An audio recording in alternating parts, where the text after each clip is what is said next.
बिस्मिल्लाहिर्रहमानिर्रहीम। अस्सलाम वालेकुम नाज़रीन, तारीख की दुनिया में खुश आमदेद। मुझे डॉक्टर अली कहते हैं और आज हम तारीख के झरोकों से सल्तनत बरतानिया की हुकूमत की बुनियादें हिलाने वाले चंद नौजवानों की उस कहानी के बारे में बताएंगे जिन्होंने सल्तनत बरतानिया की ईंट से ईंट बजा कर रख दी थी। वीडियो की तफसील में जाने से पहले हमारे चैनल को सब्सक्राइब कीजिए और बेल आइकन को जरूर दबा दीजिए ताकि हमारी आने वाली वीडियो सबसे पहले आप तक पहुंच सके। इसके साथ ही कमेंट सेक्शन में पाक फौज जिंदाबाद का नारा कमेंट जरूर कीजिएगा। नाजरीन, हिंदुस्तान को अंग्रेजों की गुलामी से आजादी दिलवाने के लिए इस सदी के अवाइल में मुतअद्दिद तहरीकें चली और सैकड़ों अफराद ने कैदोबंद की सऊबतें बर्दाश्त की। बाज अफराद ने मादरे वतन की आजादी के लिए अपनी जान की कुर्बानियों से गुरेज नहीं किया और तख्ता दार पर अजल को लब्बैक कहा। नाज़रीन, बर्रे सगीर की जद्दोजहद आज़ादी की तारीख में काकोरी ट्रेन डकैती का वाक़या एक अहम संग मील की हैसियत रखता है। ये तारीखी वाक़या 9 अगस्त 1925 को पेश आया था कि जब इंडिया में काकोरी के करीब सहारनपुर से लखनऊ जाने वाली ट्रेन को रोककर उसमें मौजूद सरकारी खजाना लूट लिया गया था। इंडियन रिपब्लिक एसोसिएशन के सिर्फ 10 नौजवान इस वक़ूए के जिम्मेदार थे। उन नौजवानों के नाम थे पंडित राम प्रसाद बिस्मिल, राजेंद्र राठी, रोशन सिंह, इशफाकुल्ला खान, सचिंद्र नाथ बख्शी, चंद्रशेखर आजाद, बनारसी लाल, बनवारी लाल, भूपिंदर सान्याल और प्रेम किशन खन्ना। नाज़रीन, 9 अगस्त 1925 को निस्फ के करीब शब गुजर चुकी थी। आसमान पर स्याह बादल छाए हुए थे, हल्की फुल्की फुहार पड़ रही थी और चांद की 2 तारीख थी, इसलिए सरे शाम से ही अंधेरा था। ऐसे में जब सहारनपुर से लखनऊ जाने वाली 8 टाउन पैसेंजर काकोरी स्टेशन के प्लेटफॉर्म पर आकर रुकी तो चंद मुसाफिर ट्रेन से उतरे और चंद लोग ट्रेन में जल्दी से सवार हो गए। किसी को अंदाजा नहीं था कि थोड़ी ही देर में एक हंगामा बर्पा होने वाला है जो हिंदुस्तान में बरतानवी हुकूमत को हिलाकर रख देगा और बड़े सगीर की जंग आज़ादी की तारीख में उलुल अज़मी और जांबाजी का एक ऐसा नक्श उभरेगा जो आज़ादी की तारीख में हमेशा अकीदत और एहतराम की नज़र से देखा जाएगा।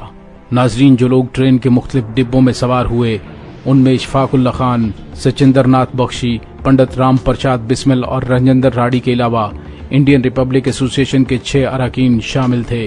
ट्रेन काकोरी की हदूद से निकली ही थी कि एक वीरान सी जगह पर जंजीर खींचकर उसे रोक लिया गया। चंद आदमी तेजी से नीचे उतरे और उन्होंने ट्रेन के दोनों जानिब पोजीशन संभाल ली। ट्रेन का गार्ड और ड्राइवर उनके निशाने पर थे। चंद फायरों की आवाज फिजा में गूंजी और ट्रेन मुसाफिरों और औरतों बच्चों की चीखों पुकार का हंगामा बर्पा हो गया। अचानक फिजा में एक दबंग आवाज गूंजी और ऐलान हुआ कि कोई शख्स ट्रेन से उतरने और कोई हरकत करने की कोशिश न करे। हम डाकू नहीं, इनकलाबी हैं। हम किसी मुसाफिर को नुकसान नहीं पहुंचाएंगे, सिर्फ ट्रेन में जाने वाला सरकारी खजाना लूटेंगे और चले जाएंगे। ग्रुप के चंद नौजवान गार्ड के डिब्बे तक पहुंच गए और उसे मुहासरे में ले लिया। गार्ड को नीचे उतार लिया गया। 3-4 आदमियों ने उस डिब्बे में घुसकर उस तिजोरी को नीचे गिरा दिया जिसमें सरकारी खजाना मौजूद था।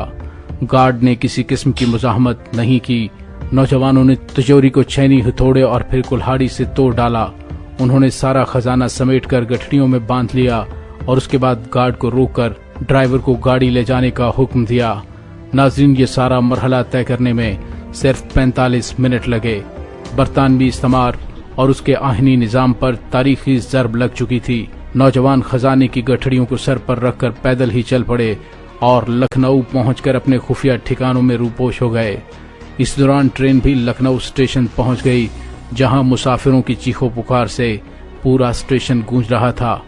अगले रोज अखबारात के जरिए ये खबर मुल्क के तूलो अर्ज में फैल गई। हर शख्स की जुबान पर काकोरी में सरकारी खजाना लूटने के बहादुराना कारनामे का तज़किरा था। उत्तर प्रदेश की हुकूमत ने इंतहाई सरगर्मी के साथ मामले की तफ्तीश शुरू की।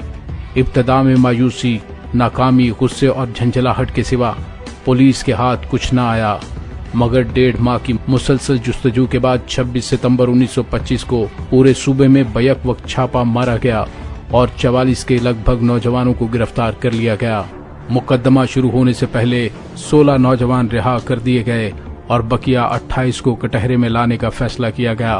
मुल्जिमान में से 2 अफराद बनवारी लाल और भूपिंदर सान्याल ने इकबाल जुर्म कर लिया اور منصوبے کی تمام تفصیلات وعدہ معاف گواہ بننے کے وعدے پر پولیس کو بیان کر دیں۔ پتہ چلا کہ 3 ملزمان اشفاق اللہ خان، سچندر ناتھ بخشی اور چندر شیکھر آزاد کے علاوہ تمام ملزمان گرفتار ہو چکے ہیں۔ پولیس نے ان تینوں ملزمان کی گرفتاری کے لیے ہندوستان بھر میں جال بچھا دیا اور تھوڑے ہی دن میں اشفاق اللہ خان اور سچندر ناتھ بخشی بھی گرفتار ہو گئے۔ مقدمہ شروع ہو گیا۔ تمام ملزمان کے حوصلے بلند تھے۔ یہ سب کے سب پڑھے لکھے نوجوان تھے جو جیل سے آتے اور جاتے وقت گیت اور غزلیں گایا کرتے تھے، جن میں بیشتر ان کی اپنی لکھی ہوئی ہوتی تھی۔ ان میں سب سے مشہور غزل سرفروشی کی تمنا اب ہمارے دل میں ہے، دیکھنا ہے زور کتنا بازوئے قاتل میں ہے، یہ تھی۔ ناظرین، 21 مئی 1926 کو سیشن کورٹ میں مقدمے کی کارروائی کا آغاز ہوا اور یہ مقدمہ مارچ 1927 تک جاری رہا اور 6 اپریل 1927 کو مقدمے کا فیصلہ سنا دیا گیا۔ اس فیصلے کے مطابق رام پرساد بسمل، راجندر ناتھ لہری اور روشن سنگھ کو سزائے موت اور دیگر ملزمان کو عمر قید 5 سے 10 سال قید کی سزائیں سنائی گئیں۔ ان ملزمان میں اشفاق اللہ خان، سچندر ناتھ بخشی اور چندر شیکھر آزاد نہیں تھے کیونکہ وہ ابھی پولیس کے ہاتھ نہیں آئے تھے۔ چندر شیکھر آزاد آخری وقت تک پولیس کے ہاتھ نہیں آئے، مگر بعد میں انہیں ایک اور مقدمے میں گرفتار کر کے سزائے موت دے دی گئی۔ ملزمان نے چیف کورٹ میں سیشن کورٹ کے فیصلے کے خلاف اپیل دائر کی اور اس دوران ملک بھر میں حریت پسند حلقوں میں بے چینی اور بے اطمینانی کی فضا پیدا ہو گئی۔ لیجسلیٹو کونسل میں ٹھاکر منجیت سنگھ نے سزائے موت پانے والے ملزمان کی سزائیں کم کرنے کی قرارداد بھی پیش کی، مگر کونسل کا اجلاس منعقد نہ ہونے کے باعث اس قرارداد پر بحث ہی نہیں ہو سکی، اور جب بحث شروع ہوئی تو سارا کھیل ختم ہو چکا تھا۔ چیف کورٹ نے سیشن کورٹ کا فیصلہ برقرار رکھا اور اس دوران اشفاق اللہ خان اور سچندر ناتھ بخشی بھی گرفتار ہو چکے تھے۔ 19 دسمبر کو پنڈت رام پرساد بسمل، اشفاق اللہ خان، راجندر ناتھ لہری اور روشن سنگھ کو یوپی کی مختلف جیلوں میں تختہ دار پر لٹکا دیا گیا، جبکہ سچندر ناتھ بخشی سمیت 5 ملزمان کو عمر قید اور 10 دیگر ملزمان کو 3 سے 14 سال کی قید کی سزا سنائی گئی۔ ناظرین، بر صغیر کی تاریخ میں یہ واقعہ کاکوری ڈکیتی کیس کے نام سے معروف ہے اور آزادی کے بعد حکومت ہند نے سزائے موت پانے والے 2 حریت پسندوں رام پرساد بسمل اور اشفاق اللہ خان کی یاد میں ایک یادگاری ٹکٹ بھی جاری کیا۔ ناظرین، بسمل عظیم آبادی کی اس غزل کے ساتھ ڈاکٹر علی کو اجازت دیجیے۔ سرفروشی کی تمنا اب ہمارے دل میں ہے، دیکھنا ہے زور کتنا بازوئے قاتل میں ہے، اے شہید ملک و ملت میں تیرے اوپر نثار، لے تیری ہمت کا چرچا غیر کی محفل میں ہے، مرنے والوں آؤ اب گردن کٹاؤ شوق سے، یہ غنیمت وقت ہے خنجر کفے قاتل میں ہے، وقت آنے دے دکھا دیں گے تجھے اے آسماں، ہم ابھی سے کیا بتائیں کیا ہمارے دل میں ہے، اب نہ اگلے ولولے ہیں نہ وہ ارماں کی بھیڑ ہے، صرف مٹ جانے کی ایک حسرت دلے بسمل میں ہے۔